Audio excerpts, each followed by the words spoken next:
Good evening, everyone. This is Bluebell. I'm back to read Zack Power, Chapter 2 of Code Red.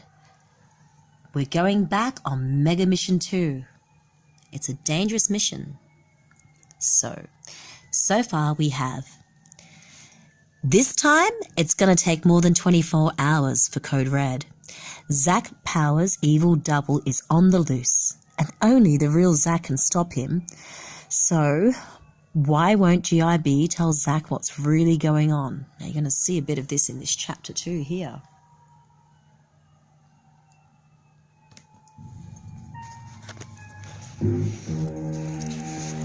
So, chapter 2. Let's get started, shall we?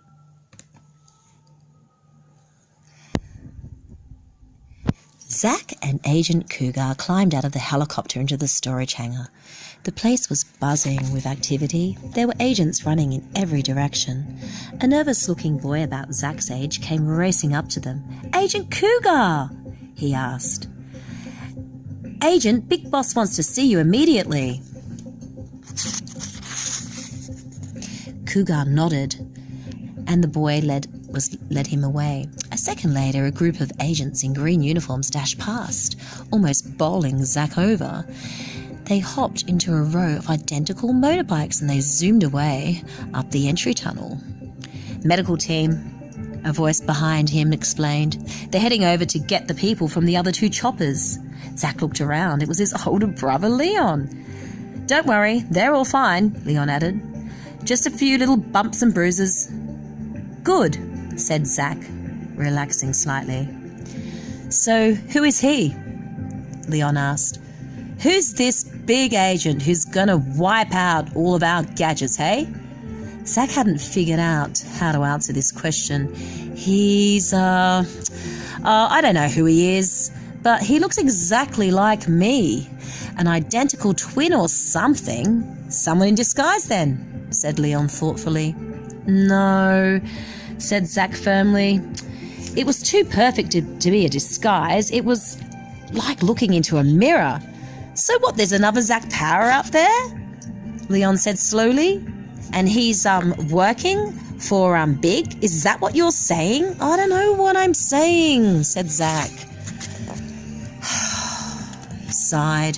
He reached into his pocket and he pulled out his little black device that he'd found. He'd found this little black device in the big agent's jet in the jungle. "What's that?" cried Leon. It's a holo projector," said Jack. It's got something to do with Grandpa." "But Grandpa?" shouted Leon excitedly. "What is it? What is it? What does it say? What is it? What does it mean?" "I don't know," said Zack. The data's locked. It played for about 20 seconds and then it just cut out." "Right. I wonder what it is.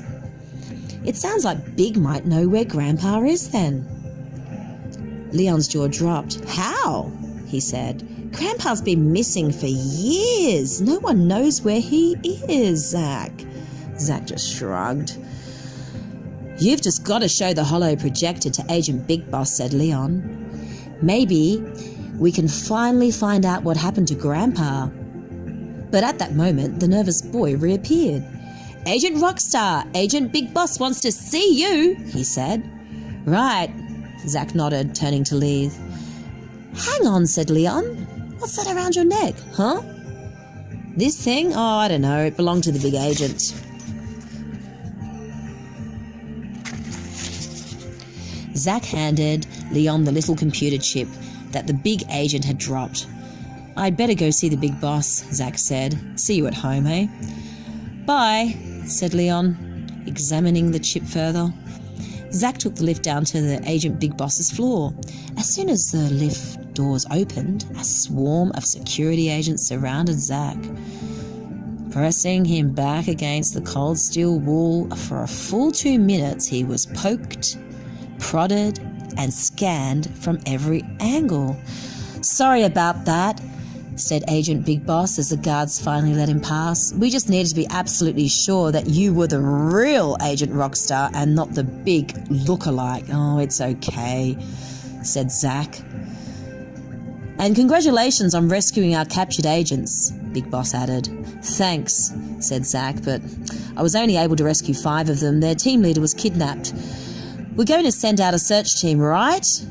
"I'm afraid we've got no time to chase after missing agents right now," Agent said. Big Boss, suddenly sounding quite grumpy.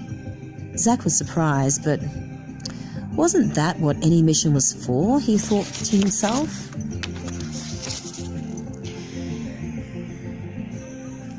"Let's move on," Agent Big Boss grumbled. "There's a meeting in my office this afternoon to discuss the next phase of your mission. I want you there at 3:30 p.m. Sharp, okay?" "I'll be there," said Zack, thinking, at least I get to miss out on 2 days of school. And that's going to be super, he thought. There was an awkward silence. Agent Big Boss just stared down at him.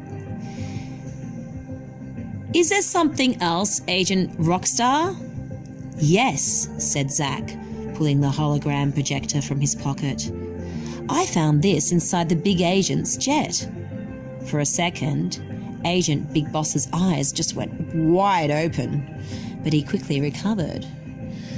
"I'd like you to give that to me, Power." "But sir," Zack began, "this is—" "I know exactly what it is," Agent Big Boss interrupted. "Please hand it to me. Sir, I was hoping I was hoping Leon could have a look at it." "No," said Agent Big Boss. "But, No, Rockstar. You've got more than enough to worry about. Look, just please give it over to me." Zack dropped the holo projector into the Agent Big Boss's outstretched hand. "Oh, but someone's going to look at it, right?" asked Zack. Agent Big Boss held up a hand to silence. "Agent Rockstar," he said very slowly, "I'm ordering you to forget that you ever saw this holo projector. As far as you're concerned, it never existed. Is that clear?" "Sir," Zack said a little too loudly, "you can't."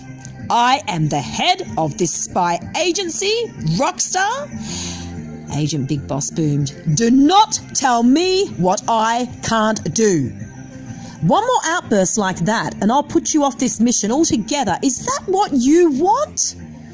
Zack just glared up at Agent Big Boss. "No, sir." "Good," said Big Boss. "Now you go home and you get some rest. And I'll see you back here this afternoon, and I hope by then you will have remembered how to behave like a GIB agent." Something really odd is going on. Let's see if we can find out. Join me tomorrow night, and we'll get into Chapter 3 of Zack Power. Thank you. Thank you, kind listeners. This is Bluebell. Good night.